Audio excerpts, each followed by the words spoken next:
Ladies and gentlemen, again, a warm welcome to Virtual Oceans Action Day 2020 towards UNFCCC COP26 in Glasgow in memory of Dr. Biliana Sissin-Sain.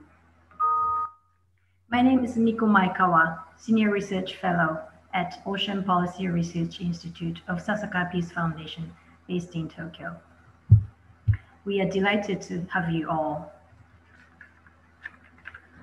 As opening, it gives me a great pleasure to invite Dr. Atsushi Tsunami, the president of Sasaka Peace Foundation, to give you opening remarks. You have the floor, sir. Thank you. Excellencies, distinguished colleagues, ladies and gentlemen, good evening and good morning. First, allow me to express my profound sadness at the passing of Dr. Biliana Sissin-Sain. Biliana was an outstanding leader of the global ocean community. As a community, we work to convey the importance of the ocean and the climate nexus with her from COP15, where the first Oceans Day took place at the initiative of GRF. On behalf of the Sasaka Peace Foundation, I would like to thank all the partners who are bringing together national governments, intergovernmental organizations, and civil society to maintain and scale up the momentum of the ocean and climate agenda towards COP26 in Glasgow. Yesterday, we saw the closing of the Race to Zero dialogue, where we reaffirmed that the world is facing an unprecedented systems transformation due to the coronavirus pandemic, and that we need to accelerate tangible actions in alignment with a net zero over the next decade. Obviously, climate change has devastated marine ecosystems and ocean health over the last century. The IPCC's report on the ocean and cryosphere shows that our ocean is at the tipping point where adaptive practices will no longer work. Climate change also poses threats to national and regional and human security for many countries, which could result in global instability through human migration or conflicts stemming from changes in natural resource distribution. Now we must turn the tide for the stability and sustainability of the ocean and climate system. There remains a gap between the committed greenhouse gas emissions reduction and what we really need to achieve the 2-degree target. The ocean has a significant role to play. It is scientifically shown that the ocean-based mitigations can contribute up to 21% of additional mitigation measures to reach the net zero society. We need to accelerate the ocean actions as a global community. The good news, however, is that the number of world leading economies are heading towards the net zero. Japan's Prime Minister Suga finally announced that the carbon neutral target by 2050. The EU is also now on track in establishing the European climate law, which ensures that the region as a whole will achieve net zero by 2050. On the top of that, with the Biden administration in the United States is expected to come back to the Paris Agreement. I'm delighted to host the Virtual Ocean Action Day along with our great partners as a pre-COP event. I hope today's session will be helpful in highlighting what needs to be done to achieve net zero, the role of oceans in the effort, what COP26 has to deliver, and the expected outcome of the first ever UNFCCC Ocean and Climate Dialogue to be held in about a week. Once again, thank you very much for joining us, and I'm hoping that everyone will take away inspiration, new ideas, and new motivation from today's discussions. Thank you. Thank you very much, Dr. Tsunami. I would like to now invite Mr. Tiago Pita e Cunha, CEO of Oceano Azul Foundation. You have the floor, please. Thank you very much, Miko, and hello to everyone. I should start by saying that it's with a deep sadness and a strong sense of loss that the Oceano Azul Foundation is honored to join this tribute to Biliana Since Insane, and to join all the other organizers on this. And of course, a special word to our friends of the Sasaka Peace Foundation, with whom we have shared for many years the sponsorship and the support of the Ocean Action Day, which was such an important action for the nexus of ocean and climate. Just one word as well, that the German Ocean Foundation wishes to be associated with the early organizers, and we are very happy to welcome the German Ocean Foundation and Frank Schweiker to our tribute to Biliana Since Insane. We owe her a lot, and I wanted just to talk on two of her main achievements. I met Biliana at the turn of the century, at the end of the 90s, when she had one single goal, to make sure the oceans would have a very important part in the Rio +10 summit that would take place in South Africa in 2002. And indeed, she worked tirelessly towards that goal. I remember the conference in Paris at UNESCO IOC in 2001, which was an incredible preparatory conference for all the ocean friends, member states and international organizations, NGOs that pushed for that goal. And she had a key role in Johannesburg the following year, when I think that 30 out of the 140 paragraphs of the conclusions of the summit had the oceans on its action, and a lot was thanks to Biliana. The second, I think, great achievement of Biliana's career is the fact that she understood very soon, maybe sooner than most of everyone, that the ocean needed to tag along the climate change agenda. And she did that from a very beginning.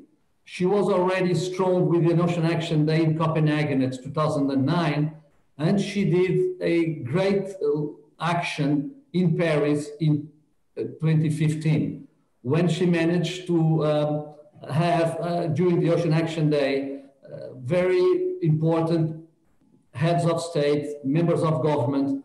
And so I have to say that it's only fair and just that she has a strong responsibility, to say that she has a strong responsibility in having, in that word ocean is in the preamble of the Paris Agreement.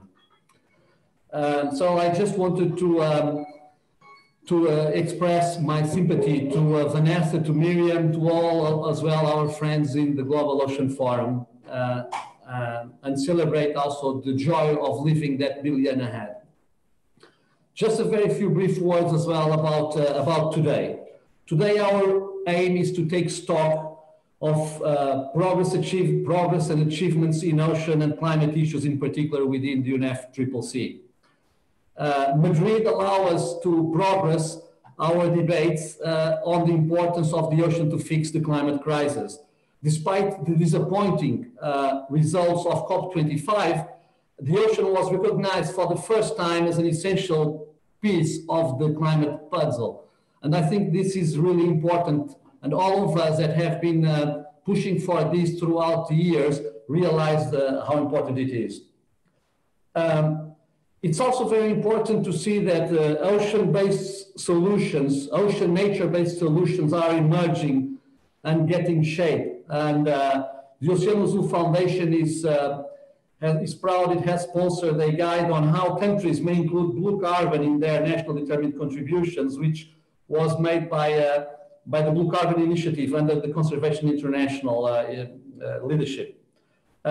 In fact, ocean-focused climate actions not only have high return on investment, but they are able to fulfill several key goals at the same time. It's not just about carbon store. It's about biodiversity restoration. It's about coastal resilience, coastal security. So we think that we have now to move into two very important areas. The area of capacity building, so that all member states of UNFCCC are able to develop a first step inventories for blue carbon storage in their countries' NDCs, but also we need leadership. We need pioneer countries that go first and that are able to include the ocean in their NDCs. I think that we need to send a signal, not only to the international community, but also domestically. And so I commend very much the work of Biljana in the last years in pushing for a group of friends of the ocean, which the Oceano Azul Foundation will remain very open to support. Finally, just a word of expectation. We are looking forward to the incoming virtual SBSTA Ocean and the climate change dialogue in the beginning of December. And now we are looking for to learn more from all participants in this tribute to Biljana. Thank you very much, Miko.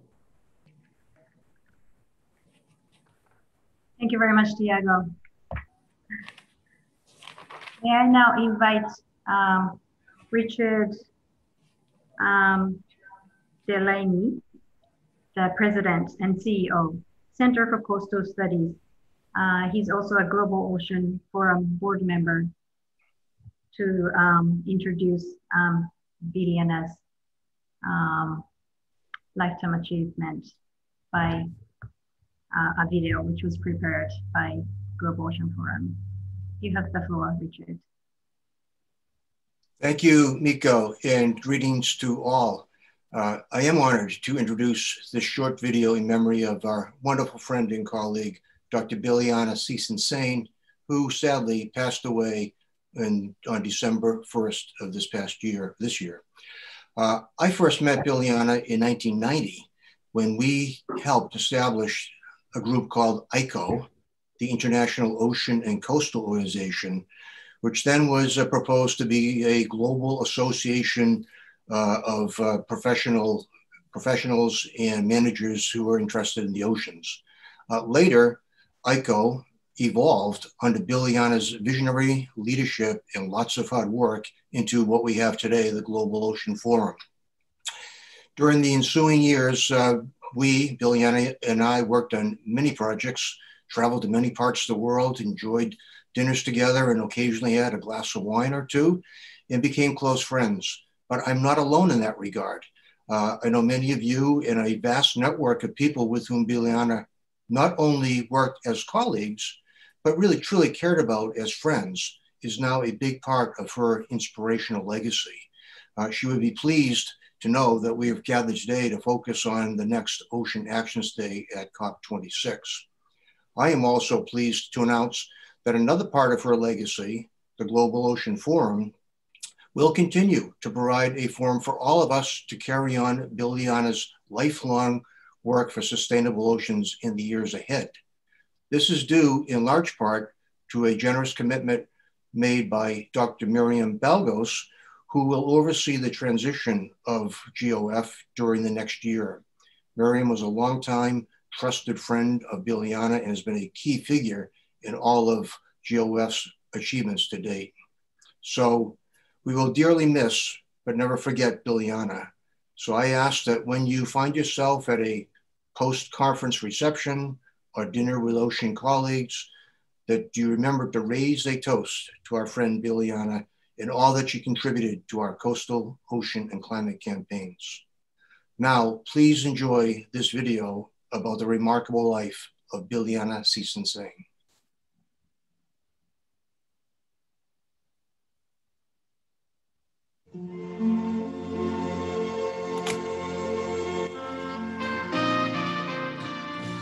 Biliana Sisson-Sain was born in a British refugee camp in Gallipoli, a small town on the Mediterranean Sea in southern Italy at the end of World War II. Her father gave her a love for the sea. Her mother, the will to persevere with humor and grace in the face of adversity. At the age of 3, her family emigrated to Argentina. In this tango-rich land, she acquired her lifelong love for dancing. At the age of 14, Biliana and her family emigrated once again, this time to the United States and to Los Angeles. She soon excelled in school and received bachelor's, master's, and doctoral degrees in political science, specializing in international relations at the University of California, Los Angeles. Biliana became a professor at the University of California at Santa Barbara. There, she became deeply involved in issues of ocean governance and in attempts to balance the interests of fishermen, offshore oil and gas development, tourism, with protection of marine mammals and of the marine environment. It was in Santa Barbara that the main theme of Biliana's work on how to achieve harmony between people and the sea emerged. Biliana has a remarkable ability to understand the whole picture, the ecological, economic, and social aspects related to ocean use and conservation. Many of the students she has mentored have become prominent ocean policy leaders at state, national, and international levels. Professor Biliana Sisson-Sain has played an absolutely central role in bringing together multiple stakeholders, academia, the civil society, the private sector, member states, to co-design the Sustainable Development Agenda and to co-deliver solutions to sustainability problems. Moreover, Biliana leaves a tremendous legacy of scholars and professionals that will pursue her vision of integrated ocean and coastal management. Thank you very much, Biliana. Biliana organized a broad coalition of ocean leaders from governments, UN agencies, non-governmental agencies, science groups, and the private sector to put ocean issues on the agenda of world leaders. This effort was successful, and important global ocean goals and targets were adopted at the World Summit. Since that time, the Global Forum on Ocean Coasts and Islands has worked with much success to assist countries in fulfilling international commitments on oceans, tracking progress by issuing report cards on how well we are doing. We have the evidence of climate change and of global warming. We're going to be seeing tremendous changes in different parts of the world. And because the consequences will accrue to the poorest people on Earth, we as a global community really must mobilize to address these issues. The problems that we are facing on oceans, coasts, and small islands are indeed very difficult. We must approach oceans with an integrated, ecosystem-based perspective. We must always remember the public good. Oceans are a common property resource and belong to all of us and to future generations as well. Hi, I'm Vanessa Sisson-Sain Connect, Biliana's daughter and a member of the Global Ocean Forum team. Biliana was born into a family of Croatian heritage. Her early life was marked by a major transatlantic ocean crossing on the Queen Mary II, moving from Europe to Argentina. It was during that time during which she understood and developed a great respect for the ocean and its importance to the planet. She was a constant advocate for the oceans at the highest political levels. She believed that the oceans are the quintessential sustainable development issue. They encompassed economic development, social development, and environmental protection. Just as one cannot do without a healthy heart, the world cannot do without a healthy ocean, she used to say. She cared most deeply about promoting the sustainable use of oceans for all peoples, and protecting the ocean is a common heritage of mankind for present and future generations. It is more important now to implement real substantive change by galvanizing wide public awareness and support for our ocean leaders. Dr. Sisson-Sain was a true teacher. She dedicated time and effort to build meaningful capacity through the ABNJ Regional Leaders Program. Biliana understood that in order to manage our ocean and its resources efficiently, the capacity of its stewards should be at the forefront.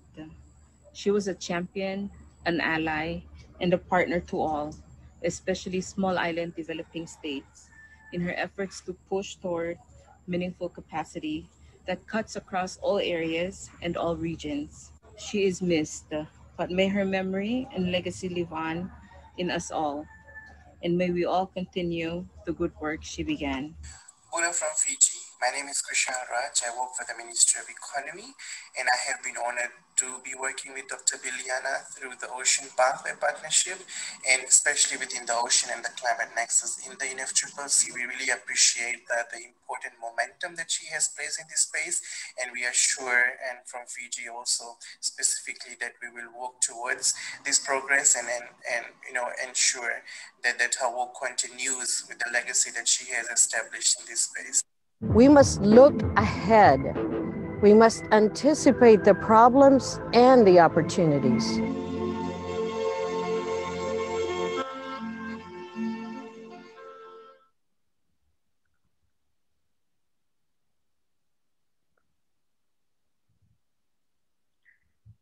Well, thank you so much. What a life. I think Biliana's legacy goes beyond words.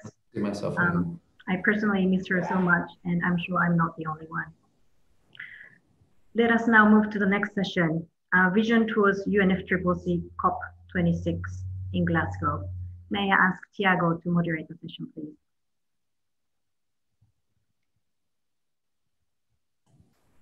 Thank you very much, Miko.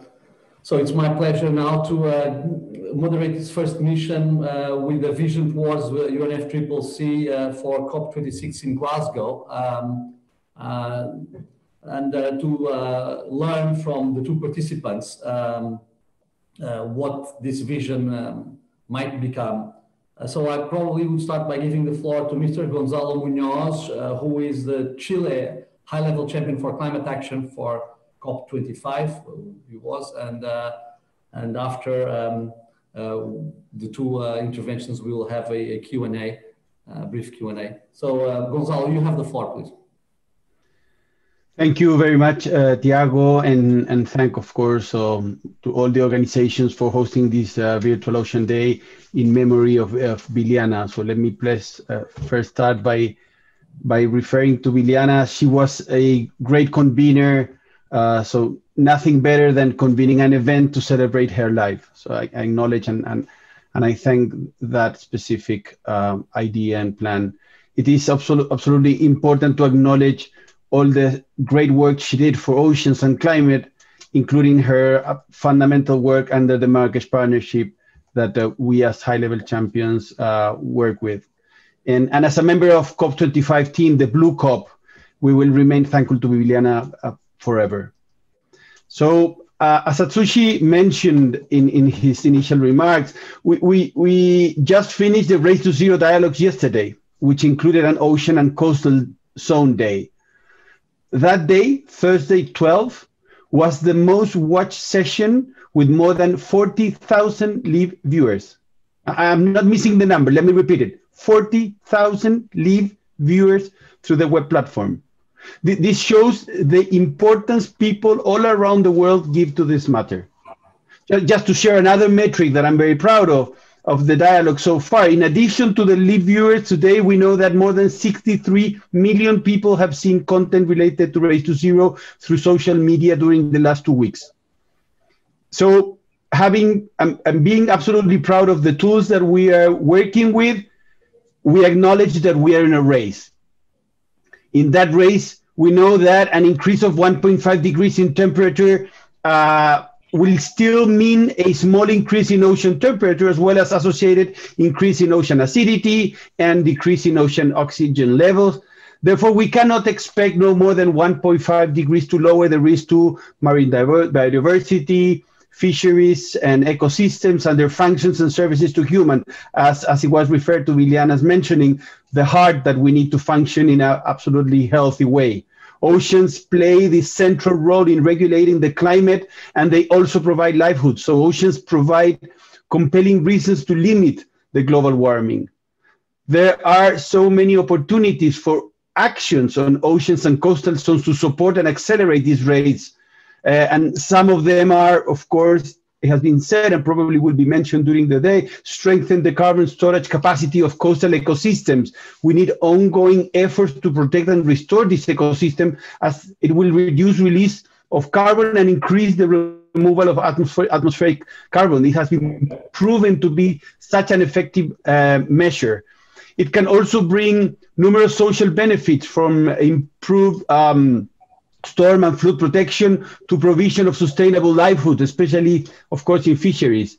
The shipping sector has also a great potential with advances in sustainable fuels to make long-distance ocean transport far cleaner than previously. We're working a lot on that sector to make the maritime sector move forward and faster towards the total decarbonization. In parallel, of course, energy companies are to tap on the potential of oceans' innate power. There are also many challenges, in particular related to adaptation, resilience, and finance. We need to work in all of them in parallel. I'm also very well concerned of all of the potential that the tourism sector has in terms to provide solutions for the climate crisis. So toward Glasgow, we have to focus on a road to where the opportunities realized and the challenges are overcome. So thank you much more to all of you, and especially to Biliana. Back to you, Tiago. Thank you very much, Gonzalo. Thank you very much for such a short but precise overview of all the opportunities that lie ahead in the nexus of ocean and climate change and the new work ahead. So I would probably now give the floor to Dr. Gemma Harper. She's the Deputy Director for Marine of the UK Department for Environment, Food and Rural Affairs, and part of COP26 presidency. Gemma, you have the floor. Thank you so much, Tiago and Gonzalo, and thank you for the organisers for bringing us together today. Firstly, to our dear friend, Biliana, no matter the scale of the challenge, she was a formidable ocean champion. She was also a champion of people. She believed in the power and potential of this ocean community to affect real world change. Personally, I will always remember Biliana as a genuinely inclusive, a charismatic, and a passionate force of nature. So much has changed since the last Ocean Action Day in Madrid last year, but the United Kingdom's resolve to take ambitious action on ocean and climate has not wavered. As we know, a healthy ocean is essential for all life, and we know that the ocean's health is fundamentally linked to climate change.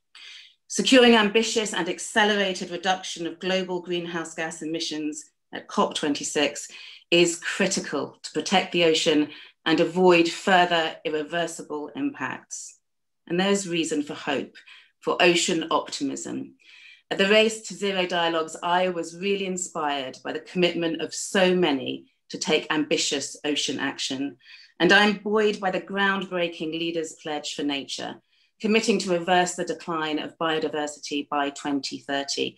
80 countries and 50 non-state actors have already signed this pledge, and I really urge you to do the same. 2021 will see the Convention on Biological Diversity agree new targets, and the UK-led Global Ocean Alliance is calling for the protection of at least 30% of the global ocean by 2030. We now have 32 members, and if you haven't already joined, please do. 2021 also sees the start of the UN Decades on Ocean Science for Sustainable Development and Ecosystem Restoration, a decade truly of action for the ocean and for nature. And as incoming presidency, we are putting nature at the heart of COP26. As we know, nature-based solutions could provide around a third of the cost-effective solutions we need right now. And we are calling for a step change in the use of marine nature-based solutions. We're working to dramatically increase financial support for nature-based solutions, which currently, as we know, attract just 3% of global climate funding. Under the Chilean presidency, and thank you very much, COP25 elevated the profile of the ocean climate nexus. And in less than 2 weeks' time, we will come together again for the ocean dialogue. We're immensely encouraged by the level of engagement with 47 submissions from parties and non-parties. And we look forward to working with all of you to build consensus for next steps. I want to close by underscoring the importance of collaboration in delivering success in 2021 to raise the profile of the ocean climate nexus and to provide the legacy for ocean action in the critical decade ahead, a legacy that Biljana would be proud of. Thank you. Thank you very much. Thank you very much, Gemma. And this is very reassuring to hear what is the agenda of the UK for COP26 indeed, because I think it's an agenda that we all share. I would ask a question to Gonzalo and to Gemma, which is the same question. And the question is the following. Gonzalo, Chile spoke of COP25 as the blue COP. And indeed, as I referred in my introductory remarks, the importance of oceans was finally recognized. What do you think it needs to happen in COP26 that did not happen in COP25? And this, of course, is a question that is going to be for both, but I would follow the order of your interventions and give the floor to Gonzalo first, if that's okay. Well, thank you, Tiago. As my mandate is to work with the non-state actors, I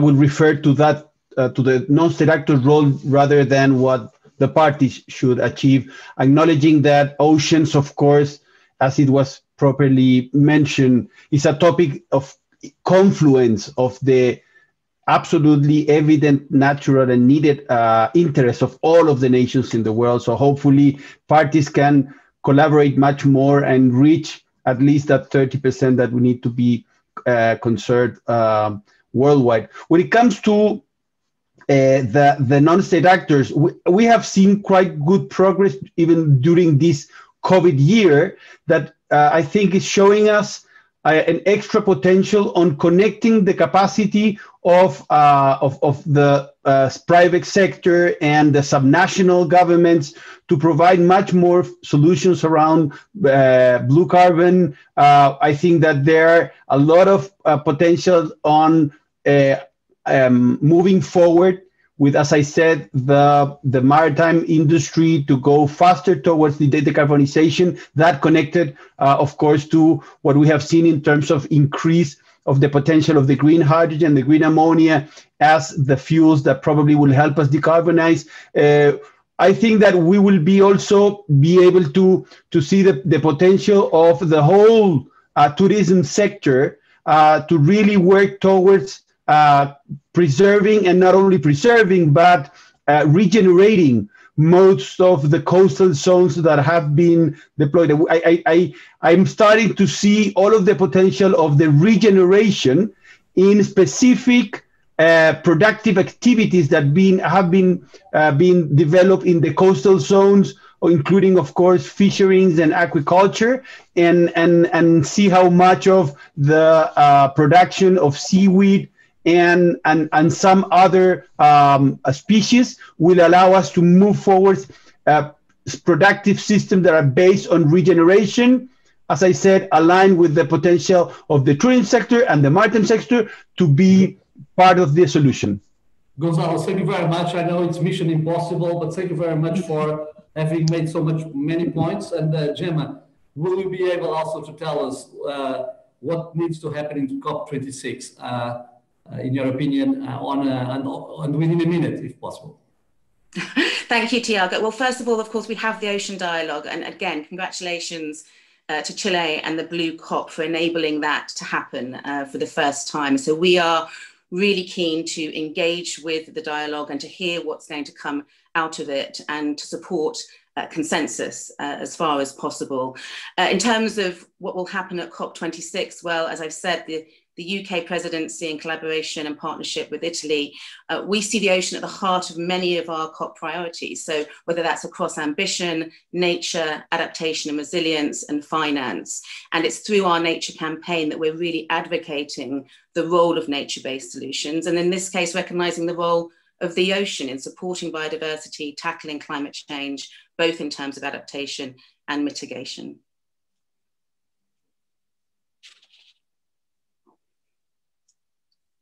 Tiago, I've lost you. Thank you very much. I was in mute. Thank you very much, Gemma. That's really excellent, to the point as well. And if we were now on a presential conference, I would, of course, ask a round of applause for our panelists. Thank you very much for having joined. And I'll now give the floor to Miko. Thank you.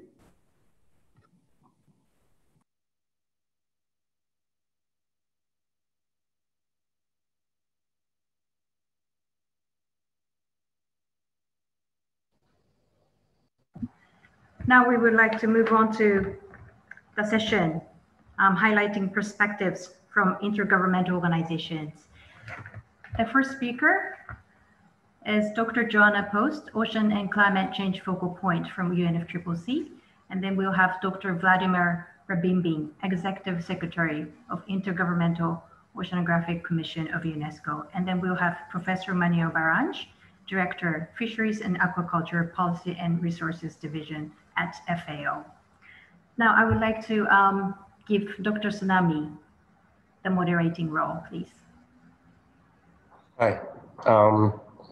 Once again, thank you very much for joining us. And we have three distinct speakers for this session. So let me first invite Dr. Joanna Post, Ocean and Climate Change Focal Point, UNFCCC, to give floor.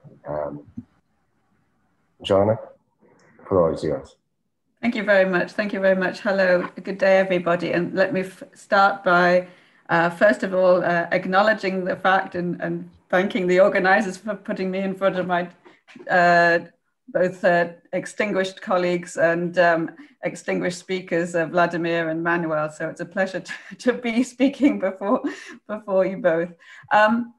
What I wanted to say, first of all, of course, is that we all have our unique memories of Biljana. I'm no exception to that. And although I only had the pleasure of knowing her in the last few years, we managed still to have a few glasses of wine during various UNFCCC sessions and chat about the importance of linking ocean and climate action. And it was a pleasure indeed to know her, even if it was only for a very short time. As been mentioned already today, we stand at a crossroads. The ocean sustains us all. It gives us every other breath we take. And as highlighted by the IPCC, it's climate change is making it warmer, it's making it more acidic, less productive, and the consequences, of course, are extremely severe, as we all know.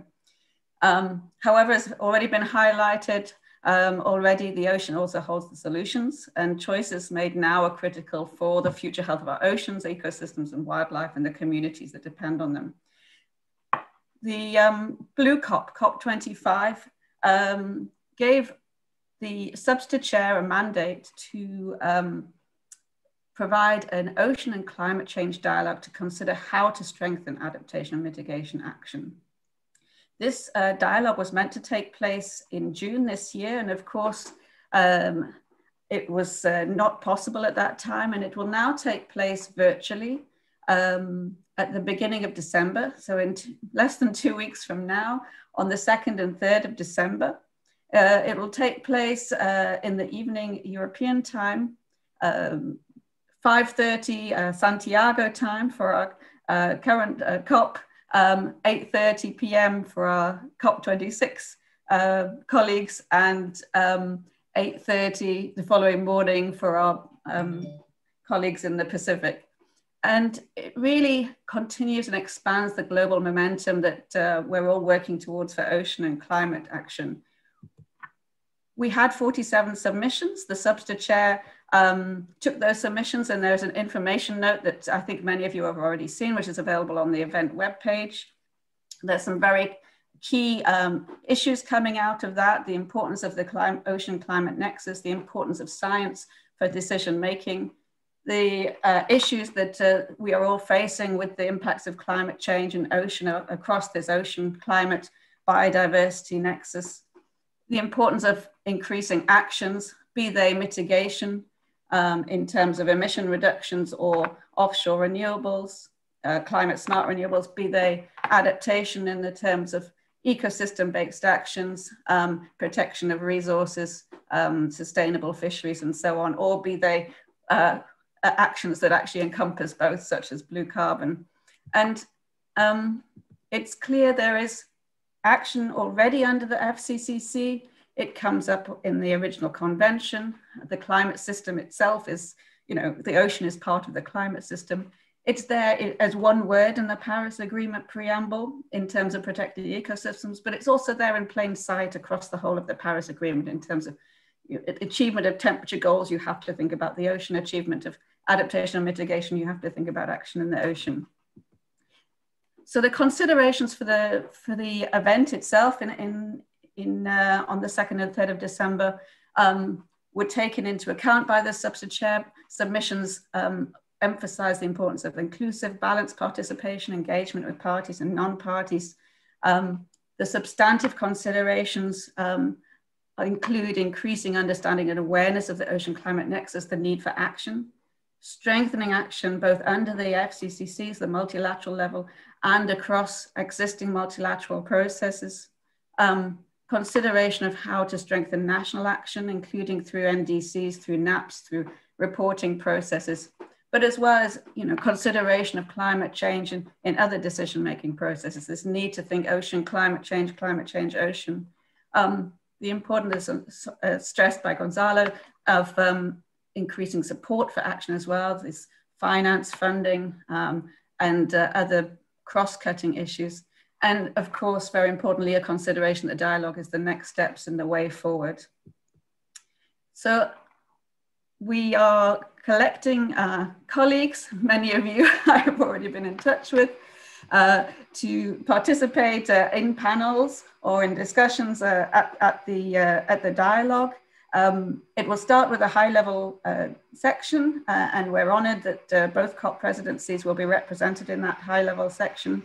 And we hope to engage, to increase understanding, to bring ideas and people together to really look at how to strengthen. And then the outcomes will be gathered together in a substitute information note, which will be available likely in the first quarter of next year, hopefully as a basis to provide to colleagues here to see what is possible moving forward and increase the ambition and the action that we need. Thank you very much. Thank you, Joanna. And now I'd like to invite the second speaker, Dr. Vladimir Gavini, Executive Secretary, Intergovernmental Oceanographic Commission of UNESCO. So Vladimir-san, floor is yours. Thank you so much, Mr. Chair, my dear friend Atsumi Tsunami. Excellencies, ladies and gentlemen, all courtesies observed. I would like to state that the modern world suffers from inequality, from manipulated information, from terrorism, and blows to multilateral cooperation, and of course climate change that manifests among many things in rising carbon emissions, and you see graph there, and also temperatures rising, and also likely resulting in more disaster-prone world. We now go through the COVID pandemic, which led to some reduction of the carbon emissions, which you can also see on the graph, but with no guarantee that this tendency will continue. However, there is hope. It's becoming clearer and clearer. We all need to rely on science as a source of objectivity, transparency, and good solutions to above issues, even for maintaining the peace in the world. So the climate community, on a long and winding road of the United Nations Framework Convention on Climate Change process, and Joanna eloquently described what is happening now in the previous talk at this session. This world has learned its lessons, and an understanding was developed of the climate science social contract. The contract is not only to obediently and objectively inform the powers and then expect that the powers would react. The goal now and the contract is to try to do anything possible and a little bit beyond that to move us towards solutions and good actions. So my dear friend and also esteemed colleague, Professor Biljana Čečin-Sain, made a very big contribution to this understanding of the new role of science, including ocean science. So the ocean sciences may look complex: ocean acidification, deoxygenation, genetic mutation triggered by environmental factors, non-linear interactions in the Earth system. Well, just these are examples of the given properties of the planet that we live on. And we need to learn how to operate in this space. So this is the natural science that determines our space for maneuver and our rules of procedures.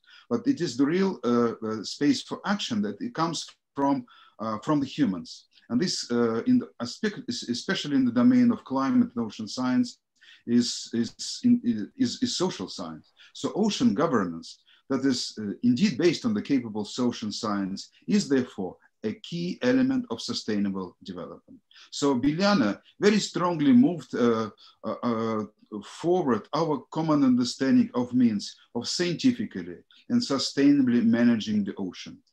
And this is now, I think, the most important paradigm in our relation with the ocean. It comes from everywhere now. So we need to move forward. And in the Decade of Ocean Science for Sustainable Development, we indeed will try to increase the potential of ocean science, natural science, social science towards better ocean governance and contributions to sustainable development. So in the name of dear Biljana, Professor Chittinsane, I would like to call on you actually to continue your work on science, rely on science. And in terms of natural science, it will determine for us the boundary conditions for our actions. But especially social science now, that will be setting the stage for turning the tide towards more sustainable world and towards more future hospitable climate. Thank you very much, and thank you, Biljana, for taking us where we are in our understanding. Thank you, Razmir-san. Now I'd like to invite the third speaker, Professor Manuel Barangi, the Director of Fisheries and Aquaculture Policy and Resources Division, FAO. Manuel-san, are you there? Thank you, Chairperson. Thank you, Tsunami-san. Excellencies, colleagues, great friends, it's wonderful to see so many of you today on Zoom. Let me start by honoring Biljana, who dedicated a very good portion of her life to raise awareness on the importance of oceans in the world, including in a climate change context. And she worked with FAO in many forms and shapes over the years. She was a relentless and ambitious fighter in the pursuit of her goals, the ocean's goals, and she will be missed, but is not forgotten. As you know, I work for the UN agency that is in charge of ending hunger and poverty. So it is my responsibility to support the sustainable use of resources from oceanic and coastal ecosystems for global food and nutrition security and for socioeconomic development. As you know, fish is known to have one of the lowest carbon footprints among all the food commodities, while sustaining markets that are worth almost $200 billion a year. Fish consumption has been growing at twice the rate of population growth since the 1960s, and it is projected to contribute a bigger portion of future food baskets.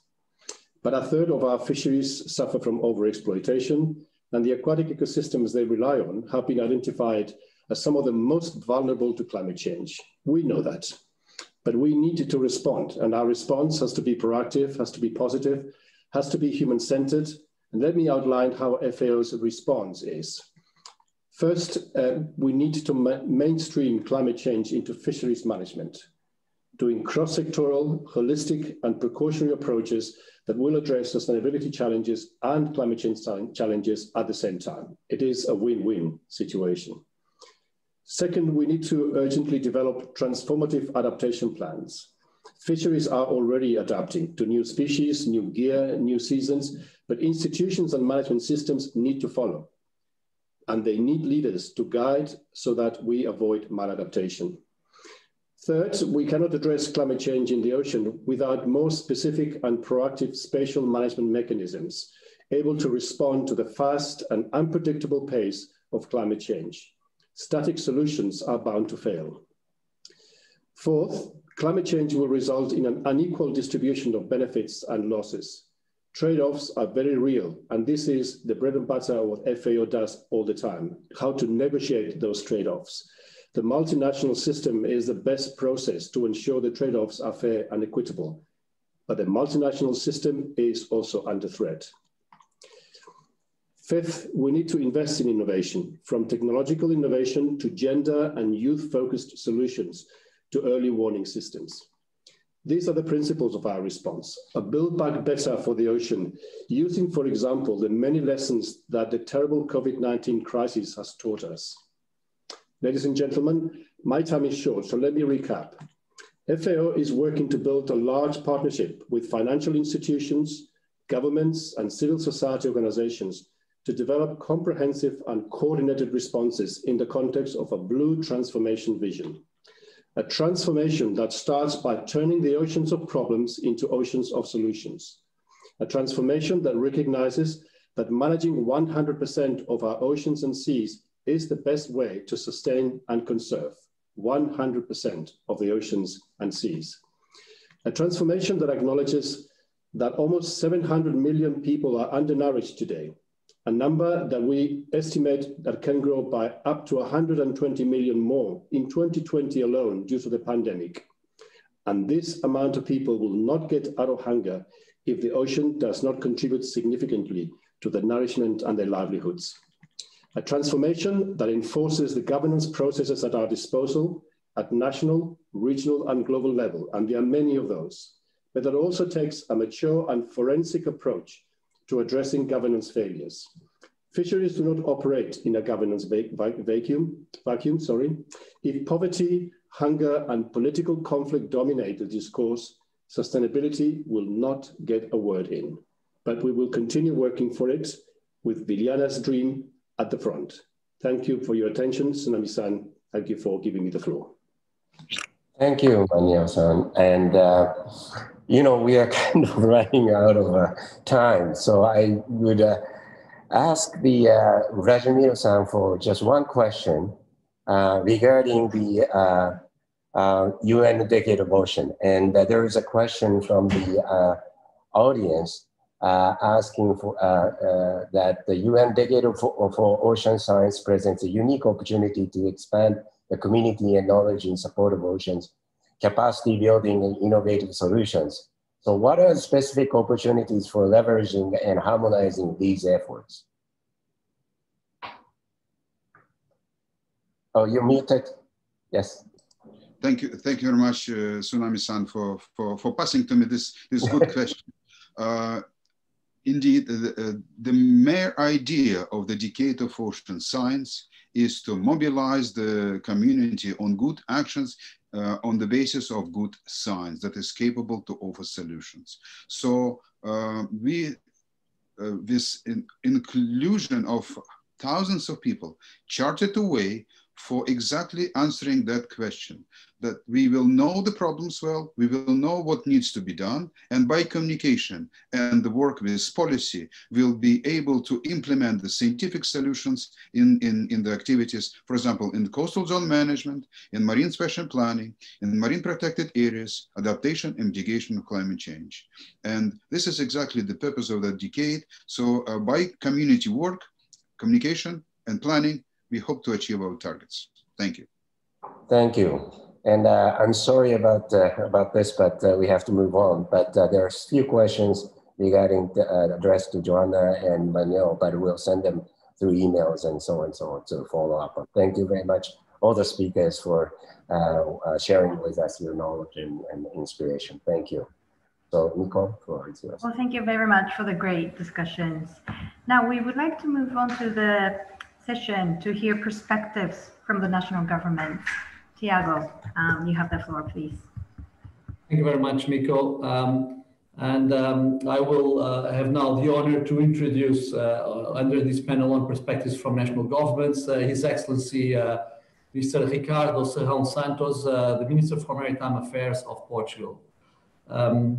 Minister Serrão Santos was last year a participant in our group of ocean friends in Madrid, and I'm looking forward to understand what's going to be the path to Glasgow, to COP26.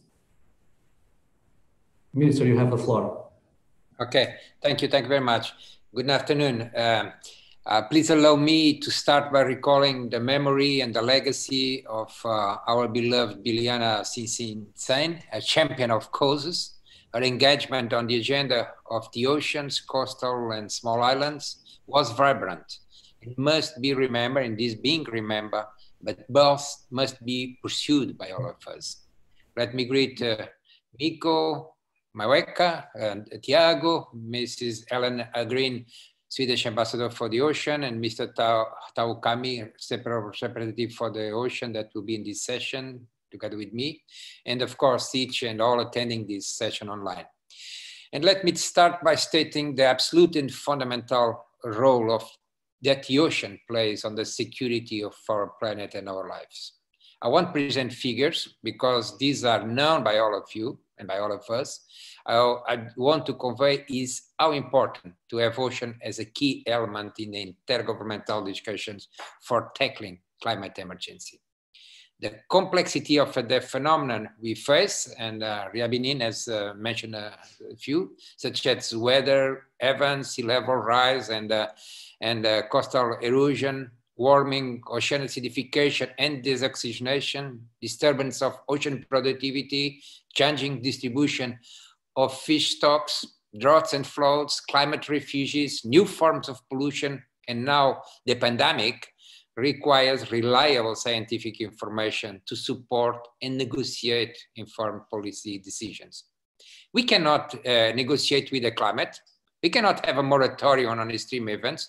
There are no trade unions or confederations representing this phenomenon to talk with. Our tools are in fact scientific knowledge and changing our behavior. And the decade of ocean science for sustainable development will be of much importance. This decade is possible since ocean has gained a new expression on the international agenda. In a short space of 5 years, we are witnessing the development of an unprecedented set of international initiatives and strategic documents that have the ocean as their objective and basis for action. The Portuguese strategy for the ocean 2021-2030 that finalized the public discussion 4 days of consultation 4 days ago is anchored in this international assessment and instruments. In particular, the United Nations Agenda 2030 and the European Green Deal, including the Horizon Europe Starfish mission on healthy ocean, and aims to contribute to their objectives in order to frame maritime and ocean policies while strengthening Portugal's geopolitical and geostrategic engagement and contribution. Let me conclude in recalling the words of the United Nations Secretary General Antonio Guterres a time ago, that countries need to act together in relation to the climate threat that is much bigger threat than the threat of the pandemic in itself. It is an existential threat of our planet and for our lives. And I conclude the citation. Meetings such as this keep the momentum afloat and together, placing the ocean as a central matter to tackle climate change. Thank you very much. Thank you very much, Minister Sahel Santos. And I will now give the floor to His Excellency Mrs. Elena Green, the Swedish Ambassador for the Ocean of the Ministry for Foreign Affairs of Sweden. Helen, you have the floor. Thank you so much, Tiago. Greetings to all and all courtesies observed. I would like to start by thanking all the organizers for hosting this event and for generously doing so in the memory of Dr. Biljana Cicincin. We will remember her as a passionate advocate for the ocean with great knowledge, a warm heart and very inclusive personality. She's greatly missed, and we will do our best to keep the ocean flag high. The background note for the upcoming SBSTA dialogue clearly shows how the ocean climate nexus is handled both within and outside the UNFCCC process, and we must raise ambitions everywhere. The most important thing is to raise mitigation ambitions in NDCs and to also clearly connect them to our long-term, mid-century strategies under the Paris Agreement. We also need commitments by different sectors, including ocean-based industries. Sweden's goal is to become climate neutral by 2045, and the government initiative Fossil Free Sweden encourages business sectors to draw up their own roadmaps for fossil-free competitiveness. The maritime industry, 1 out of 22 sectors so far, is aiming for fossil-free domestic shipping by 2045 through the development of gas, battery, biodiesel, and methanol-powered vessels. National work will also spur international cooperation. Development and deployment of offshore renewable energy has gained speed. In September, 8 Baltic countries and the European Commission agreed to accelerate offshore wind projects in the Baltic Sea. We also see exciting progress in wave energy, for example, in Swedish-Portuguese collaboration to unleash a world-leading wave energy project in the Atlantic Ocean. And the European Green Deal will be instrumental in the low-carbon transition. But we also need an integrated approach to climate, ocean, and biodiversity in ODA and financing institutions.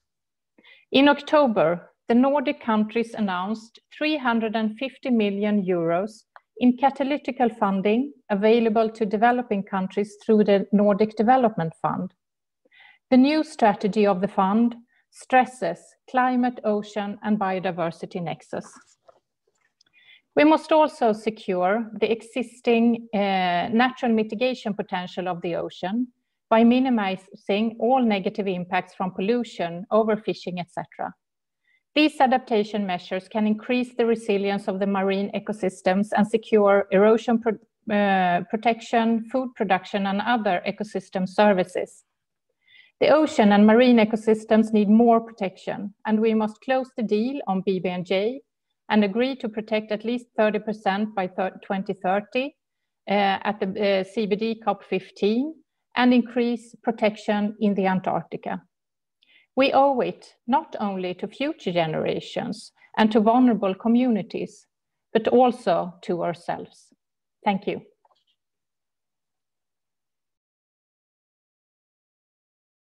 Thank you very much, Alan. Very also clear. And I will probably now just give the floor to Mr. Tahol Kami, Special Representative for the Ocean Pathway of the COP23 presidency, at that time the President Secretariat of Fiji. Tahol, you have the floor. Thank you, Tiago, and good to see so many familiar faces tonight. It seems like our lockdown, especially when you're as isolated as Fiji, everyone seems so far away this year. But I'd like just to, again, special acknowledgement, join everyone with special acknowledgement of Biljana. And you know, if there was ever a force for oceans in the climate space, Biljana was that person who seemed to be everywhere in the discussions in the last 4 to 5 years, and championing this whole space that the ocean deserved a space in the climate change, in the climate space. And so I want to start with that acknowledgement. I also acknowledge our hosts and co-facilitators tonight. Just very briefly, and reinforcing Fiji's commitment to this process, and from our presidency in COP23 in 2017, ocean was one of our 5 priorities, and we launched the Ocean Pathway with Sweden to find the appropriate space for ocean in the UNFCCC process. And it's so was such a moving thing that that as a team with the Friends of the Ocean and Climate banner, that we were able to shape a text and lobby for that in COP25 and successfully pull that through for the dialogue that will be happening in 2 weeks' time. And that's exciting because finally it's something within the UNFCCC that these discussions can be held and the way forward can be carved. We're looking forward to the discussion. I think the possibility that this is more than a one-off, that it's something that may happen annually or every second year, is something that we would support. But moving from there, COVID has been a wake-up call for our small island, or our large ocean states, as we like to call ourselves. And looking at this, I've heard the term from FAO on blue transformation. In the Pacific, we're talking blue recovery, and saying, how do we make a sustainable ocean and sustainable ocean economies a reality? And that also where resilience is very much a part of this, and as a contribution to our climate action goals, where Fiji is standing by 0 by 2050, as the same as many of our countries here.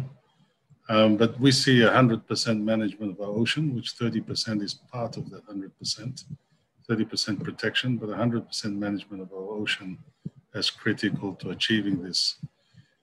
I won't take this Any further than that, I think there's a lot of, we need the space for discussion even tonight. But Fiji has been on board with Oceans and Climate.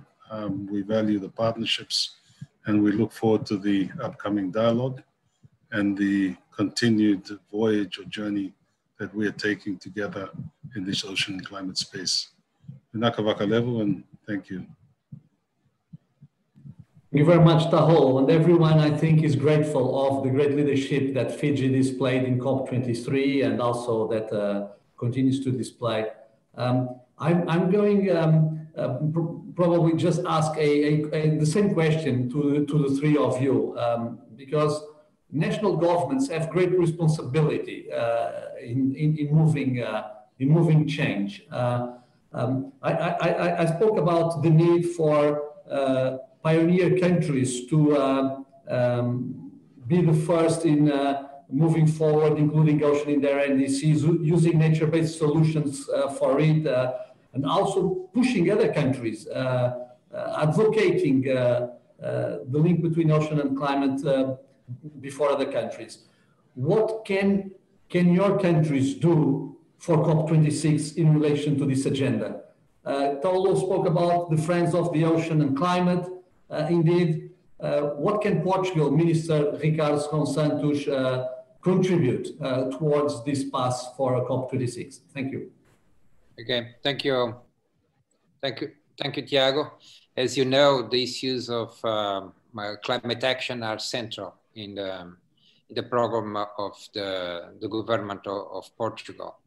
And we are fully committed with things like decarbonization and carbon neutrality. We are fully engaged on progress on new energies and the change that has to be done also, of course, in land, in transport, but where the oceans can absolutely contribute it. Our strategy on hydrogen is very strong, and the ocean is eventually the major depositor of hydrogen. And we have, as you know, we are now planning the new ocean strategy for Portugal, 2021-2030, is fully inspired on the major international documents, because we also understand, and of course, and the ones that are available through the Green Deal in the European Union, because we believe that a bit progress on the issues like bioeconomy, the blue biotech, the progress towards the 30% marine protected areas and the protection of biodiversity have to be central. And we need, in fact, a reindustrialization in these sectors, tackling the major issue related with the decarbonization progress, protection of biodiversity, and so on. Thank you very much, Minister, for giving concrete examples of how we have to move forward as well. So, Ambassador Ellen Green, what's your answer? Well, I think that we must continuously talk about raising ambitions to show good examples and to join international initiatives and collaborations. We support a lot the NDC partnership, where we can collaborate on development and implementation of the NDCs and share experiences. And support countries. And then further, I think also it's really important that we have the financial institutions fit for purpose and to really well-managed and effective financing. So there are key issues I think we need to move forward on. Thank you very much. Also for coming up with concrete proposals on the way ahead. And so I will finish now by Taho Lukami with the same question. Thank you, Tiago. And I think, we'd agree on ambitious action. I think I'd like to just raise two issues that should be considered. One is that COVID and ocean commitments and the pressure on our countries worldwide on the economy, and then what is to ensure that we can avoid a disinvestment in ocean action. And I think this is critical in terms of, and the need for lead countries to be able to ensure that multilateral commitments and funding are still able to focus on these big commitments that we need to achieve the kind of ocean that can still function positively for climate. And the second thing I'd like to raise here is just the reality of ocean within the UNFCCC and how critical we come out of these dialogues with some clarity on what does this look like, and is it just adaptation and action, or is there more that we should be looking for within that space within the UNFCCC? And I'm hoping that we can continue to keep an open mind about what that could look like and whether it's something that can be shaped in this dialogue, or that we do need more of these kind of discussions to make happen. And that's, again, critical that our key countries provide leadership. Absolutely. Thank you very much, Tahol. And I totally understand your concern that economic considerations also brought by the pandemic will not somehow put out, again, big commitments for the ocean in this agenda on hold. And so that's a very clear message as well. Thanks. Great to see you as well, Tahol. I will now give the floor to Miko so that we will go to our final panel. Thank you. Thank you so much for the wonderful panel. I would like to ask the next panel to be ready, which will be, we have a very distinguished speakers on the panel to hear from the civil society, Professor Carol Turley from Plymouth Marine Laboratory, Ms. Sylvie Goyer from Prince Albert II of Monaco Foundation, Ms. Lorelei Picot from Ocean and Climate Platform, Ms. Tamara Thomas from Conservation International, Ms. Dorothy Herr from IUCN, Mr. Philippe Valette from Nausicaa Centre National de la Mer. May I ask Mr. Tsunami to moderate the session, please? Yes, thank you. And now we're going to move on to the last panel. And firstly, I would like to invite the first speaker, Professor Turley. The floor is yours. Thank you, and many thanks for an invitation to talk today. I thought I'd take a focus on really how ocean science is doing under the pandemic. Next slide, please. As you can imagine, the many research cruises, fieldwork and lab experiments have been postponed or cancelled around the world, but there are some remarkable stories of scientific endeavour and hope. And I shall, next slide please, just highlight a few of those. In the UK, the Sir David Attenborough, our new research vessel, has been completed during the pandemic and it is now out on sea trials. And the German-led expedition to the Arctic, where the polar stern was frozen in the ice for over a year, completed its study last month. And that was just an amazing, they managed to keep the ship COVID-free.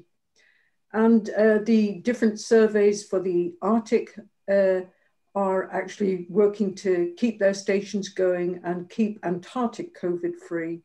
And these, by having a critical support of scientists and technicians there to keep some of the long-term studies going. Next slide, please.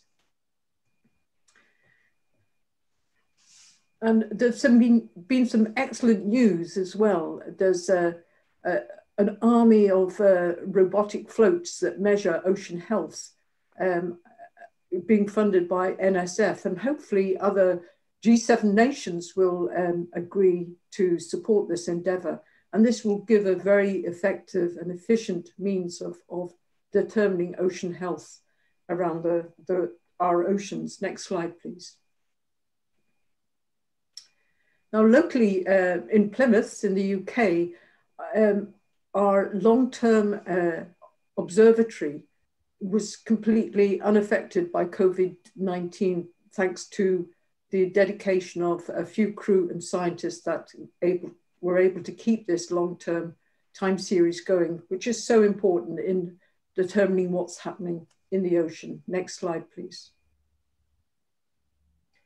And with an eye on the future and future-proofing monitoring, the whole of Plymouth Sound has received a huge investment for innovative technology and carbon zero connected observing systems, so we can observe the whole region from the surface of the water to the sediment. So excellent news there. Next slide, please.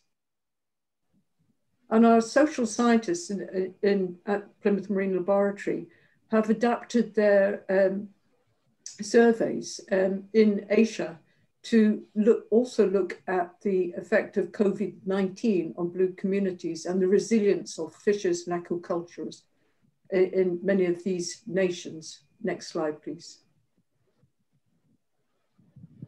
And of course, thousands of scientists have continued working virtually for the IPCC 6 assessment report.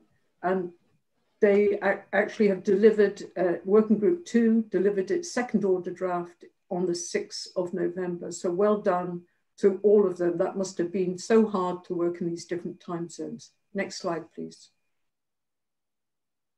And finally, this is dedicated to Biljana, our intelligent, passionate, engaging friend. Here seen, the last time I saw her was at the Ocean Action Day reception in the Blue COP in Madrid. It seems a long time ago, but at the same time, not long. Thank you, Biljana. Thank you, everyone. Thank you, Carol. It's good to see that our scientific committee continues to work in spite of the COVID-19. And now I'd like to invite the second speaker, Ms. Sylvie Coyat. Floor is yours. Sylvie. Thank you, sir. Thank you for the opportunity. On behalf of the Prince Albert II of Monaco Foundation and on my own personal behalf as a friend of the Ocean and Climate Coalition, I'm extremely pleased to join my distinguished colleagues for this event and pay tribute to Biljana and her work. It's good to see so many friends here around the table, around the virtual table. I'd like to say that at a time of crisis, it's so precious to rely on friends, and I think Biljana would like that. The inclusion of the role of the ocean in the climate crisis has been getting traction in the recent years, and this is so welcomed. Most certainly, the convening of Ocean Days at UNFCCC COP since 2009, led by Biljana and the Global Ocean Forum, together with partners from government, intergovernmental and non-governmental organizations, has been instrumental in raising visibility to the interrelationships between a changing climate and a changing ocean. Having had the chance to take part in a number of those events, I have been impressed with the capacity of Biljana to lead, mobilize and champion the goals with passion, perseverance and inclusiveness. How she managed to convene and convince so many leaders to join the Ocean Days, sometimes with time for just a few words. How she retained so much enthusiasm and energy year after year. All this still beats me and did not stop to amaze me. Thank you, Biljana. Bringing the ocean to the blue zone of the UNFCCC COP corridors has been one significant step in broadening the scope of the impacts of and the solution to climate change. This is the path to greater ambition. I believe that we must go further and push for and embody a nexus ocean-climate biodiversity, looking at solutions that bring about both biodiversity gain and climate benefits, with a healthy ocean as one of the most significant systems regulating the climate and helping our communities, as was evidenced in the intervention by Fiji. I salute indeed the initiative of the Nordic Development Fund, as just pointed out by Ambassador Agren. Marine systems and nature must be vibrant and functioning if it is to play its share in addressing the climate crisis while continuing to sustain life, livelihood, and our global health. At the Prince Albert II of Monaco Foundation, we have championed with others the inclusion of our ocean in the climate debate, and we're proud to have been associated with the Global Ocean Forum and many of the actors around the spiritual table. We're pleased to hear interest in a lasting ocean and climate dialogue at UNFCCC. Very pleased with the commitment of the next COP26 presidency that we heard to making ocean the heart of action for climate change, and we look forward to discussing this further in early December. While we realize that ocean, biodiversity, and climate have been tackled through separate administrative processes, effective at times in digging deeper into the issues, we welcome stronger linkages between the three. In terms of science, like closer work between the IPBES and IPCC assessments. In terms of policy, say a Green Deal in all countries and at all levels, to paraphrase the EU. And in terms of action on the ground. On that point, let me underscore two things. First, the Prince Albert II of Monaco Foundation will be putting greater attention to nature-based solutions to address the global challenges of climate change and biodiversity loss. We're not the only one. We salute here with much appreciation the UK in partnership with Italy championing nature-based solutions to COP15 in Kunming and COP26 in Glasgow. Two, referring to the very good Race to Zero dialogues that just took place, I was very pleased to note the addition of the term coastal zone next to ocean in the thematic group. And indeed, I look forward to the address by Mrs. Dorothy Hare on that subject. Geographically speaking, I see the three-pronged nexus most effectively coming together at this interface between the sea and the land, an area of intense interactions and enhanced productivity and biodiversity that provides human and ecosystem services out of proportion to its areal extent. We call for attention, science, and action onto that particular interface.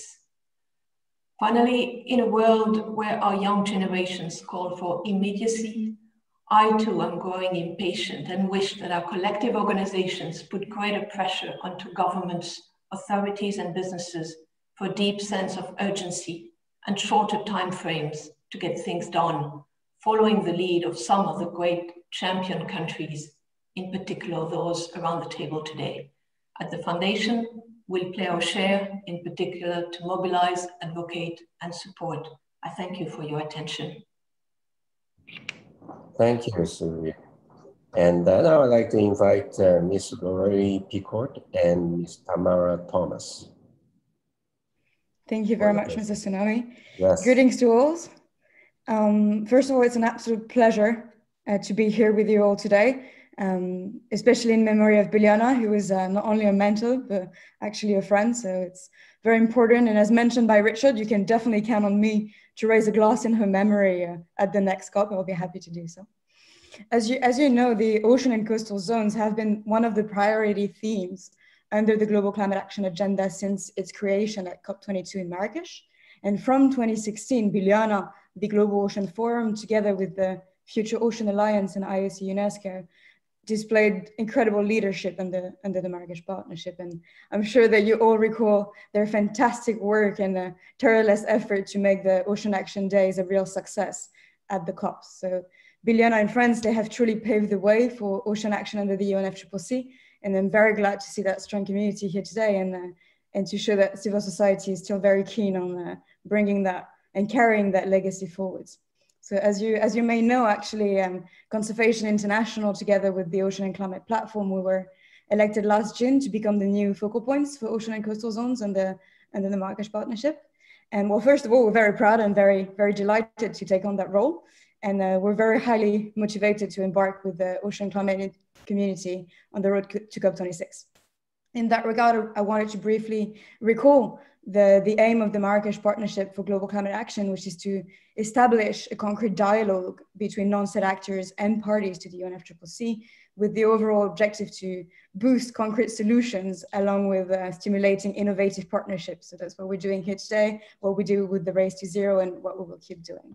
We're very committed to achieving these and to align with the broader actions of the UNFCCC agenda, which will include securing the role of ocean and marine ecosystems as solutions for both mitigation and adaptation, further institutionalizing the ocean climate nexus under the UNFCCC, as well on reflecting how we can build synergies between the UNFCCC and other governance frameworks, including the CBD coming up in 2021 as well.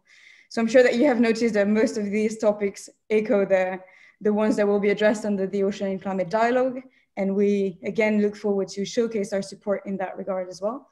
And with that said, I will lend the floor to my colleague and friend Tamara Thomas, who will further explain the priorities of the GCA Ocean and Coastal Zones in the run-up to COP26. Thank you. Thank you so much, Lorelei, and happy to be here as well. Indeed, we are a community. We are committed to the work of the Global Climate Action Ocean and Coastal Zones, initiated by our dear Biliana and other colleagues. And a vote of thanks here, of course, to Biliana, who has warmly touched, impacted, and changed many of our lives. To build on what Lorelei has just said, I wanted to share that we are happy as Conservation International to join with Lorelei and the Ocean Climate Platform in this regard. And we were very happy to hear at the beginning that Tiago mentioned the important role of blue carbon ecosystems in the UNFCCC. We want to highlight today some of the priorities identified for the ocean community in preparation for the COP26 in Glasgow. To that end, I will highlight 3 priorities as follows. First, to consolidate and expand the ocean climate community under the GCA, which includes securing partners as well as reaching out to other types of actors to be truly representative of the diversity of this group of stakeholders. In that regard, we recognize the active role that the private sector plays in scaling up ocean action and look forward to strengthening this relationship. Secondly, to define key messages aligned with the work of the UNFCCC to be jointly carried by the ocean climate community. Indeed, to amplify the voice of the ocean in the climate fora, there is a strong need to ensure coherence in ocean climate narrative. This is the core of our work, and we look forward to working as a strong collective. Of course, to achieve this going forward, there is a need to build on the already significant support that the ocean climate community has, including continued high-level political support, private sector support, and the integrated support of the science community and broader civil society.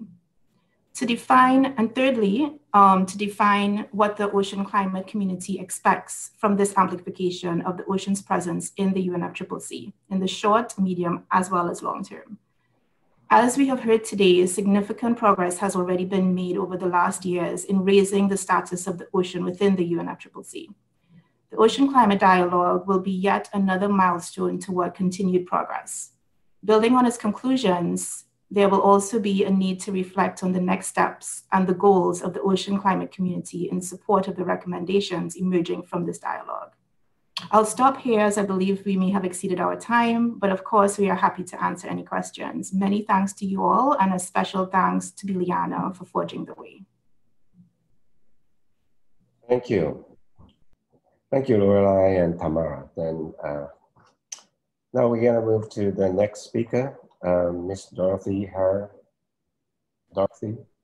Great, yeah, thank you very much for having me as well. And basically following up from Tamara and Lorelei, who are convening the broader coastal and ocean group as a whole under the Marrakech Partnership, Kirsten Isensee from IOC and myself, we have taken on the role to develop the ocean and coastal pathway. So we've been reaching out and doing already some stakeholder consultations, but and in that respect, we already have a live executive summary of the ocean and coastal pathway, so you can have a look at that. But in the future, we're still having until COP26 in Glasgow further input and what was said by the previous colleagues, hoping that the community is getting a bit bigger and more diverse to have the input. But very quickly, we're short on time. there is the aim to come, or the actions and setting this transformational change basically from here to 2040. And here we want to we highlighted both government, science, business, and finance actor, the different opportunities and actions that can happen. We identified 4 themes and 4 impact area, one being conservation, protection, restoration, which obviously includes the nature-based solutions and mangroves, coral reef, and other ecosystem. We divided between coastal zones and areas beyond national jurisdiction. And the same we did around natural resources management and fisheries. Number 3 and 4 are the more overlapping topics that we heard about before on shipping and energy. And here we work closely with our colleagues in the other energy and shipping pathway on both the mitigation side of it, so the CO2 emission reductions, but also about how do we minimize the negative or the potential negative impacts of these infrastructure and mitigation activities on ecosystems. So again, the Ocean Action Table is being refined. If you want to have more information, be involved, please contact myself, also Lorelei and Tamara, Kirsten. We hear setting a transformational change agenda isn't easy, so there's certainly room for improvement. So very welcome to having more input as we go along towards COP26. Thank you.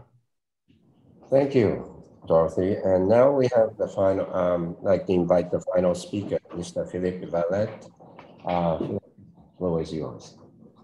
Thank you, Mr. Tsunami. Your Excellencies, ladies and gentlemen, dear friends and colleagues. First of all, I would like to apologize for my French accent. Most of you know that Biljana could speak many languages fluently. This was in accordance with her very open mind on every culture and way of thinking. She opened the doors of the forum to me because my main argument was nothing can be done without the commitment of the citizens. The citizens constitute the biggest number who can make the difference thanks to the addition of the small actions that they can do. But very often people ask, what can I do? We need to give them the keys for their action. Education, what we usually call ocean literacy. But it's not enough because people must feel they are committed and they have a lot to say, and we have also a lot to learn from them. I will take 3 examples to illustrate this commitment of the civil society. The first one is what we have created in Nausicaa, the National Sea Center in France that I have the privilege to manage, the Forum for the Blue Society. It's a tool to exchange with people, and you would be surprised with the data we have collected, especially about climate change. My message is when we commit people, they are ready to act. The second one is the World Ocean Day. We have multiplied by 15 the number of countries where it is celebrated in 15 years. My message is we must not hesitate to use the existing networks, particularly the tremendous network of aquaria with their 700 million visitors per year and their own social networks. The third example is the creation of the youth parliaments for the ocean to enhance the involvement of young people in the ocean stewardship. My message is let's commit young people. It is essential to ensure the future of humankind with the ocean and managing climate change issues. Tomorrow, they will be in charge. Once people know and understand, then they might care and act. We depend on the sea in all our daily life aspects. Civil society, industries, politicians should be convinced of this. This is why it is so crucial to raise awareness in the civil society to contribute to securing our future. The COVID crisis is a disaster, but it can give hope. With a lower world economic activity, We have all seen nature waking up. Let's keep working on a more sustainable world. Caring for the blue planet, each one of us can make a difference. Thank you very much. Thank you, Philippe. And thank you very much for the other speakers in this session. And as we have already run out of time, or not over time, and I can hear Liliana's voice telling me, Atsushi, you know, we got to close it here, you know, we have the important reception afterwards. So once again, I apologize, but Tiago and I have been doing moderating in this session for the last, I don't know, with the COP, and I can still remember Liliana's tremendous leadership in really managing this Ocean Action Day. So with that, I will give my mic back to Miko to close. Thank you very much for the inspiring session. Now, I think we have to come to the closing session of today's event. Just for your information, our team will be coming up with a report of today's session, and all the questions are captured, and we'll try to address the questions to be reflected in the report, and it will be made public. So now I would like to invite Dr. Tsunami and Tiago to give us closing remarks.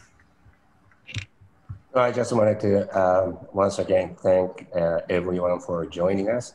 And also, I'd like to thank Liliana for really bringing us together once again, in spite of this under COVID pandemic crisis. And we all miss you. Bye. Thank you, Miko, as well. I also want just to share our gratitude for having participated in this event in the honor of Biliana with so many friends, so many friendly also faces that have been following Biliana for all these years. I will probably highlight 2 or 3 ideas. The idea that the ocean is finally on in relation to this climate issue, as we could see by this reference by Gonzalo Munoz of 40,000 viewers and 63 million people reached through social network during the Race to Zero dialogues. To highlight the agenda of the UK in putting nature at the heart of COP26 and the increasing financial support for ocean nature-based solutions. This is very important. To highlight the importance of private sector, of science, and UN Decade for Ocean Science, and of the intergovernmental organizations in general, FAO, IMO, IOC, in pushing this agenda forward. I think that we need to move from the recognition of the importance of the ocean in COP25 to having the ocean as a measurable part of NDC countries in COP26. And finally, a final word again to Biliana of our gratitude as well for her example, for her motivation. I think she motivated us all as well to pursue our mission of putting the oceans at the center of these international agendas for the sake of ocean sustainability. Thank you very much to everyone. Thank you very much, Tiago and Dr. Tsunami. With this, we would like to conclude today's session. Thank you all very much for attending Virtual Oceans Action Day 2020 towards UNFCCC COP26 in Glasgow in memory of Dr. Biliana.